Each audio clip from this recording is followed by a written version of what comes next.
How to use slide over on iPad. Hello everyone, welcome back to our channel, and in this video I'm going to show you how you will be able to use slide over on your iPad.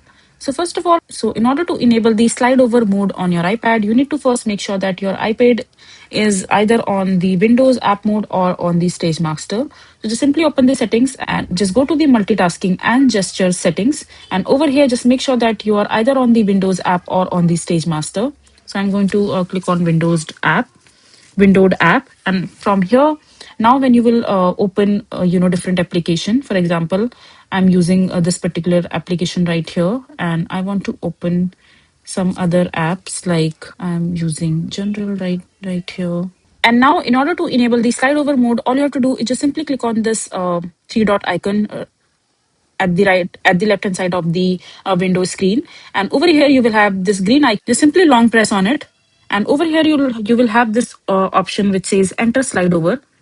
And now this you will have this glass like feature all around this particular application, the Apple TV that I'm using.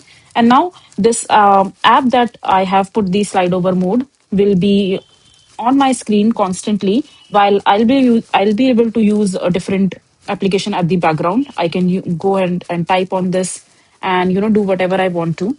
And but this Apple TV which I have put a slide over mode on will be there in my screen constantly, no matter what.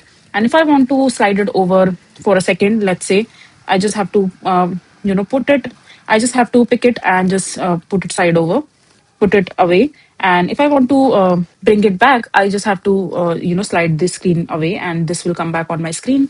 Likewise, I can do the same with other screen as well. You just need to simply repeat the process. Just go to this green icon and click on enter slide over. Now you can see that the slide over mode has changed from this app to this application. So yeah, this is basically how you will be able to use slide over on iPad. I hope you find this video to be helpful.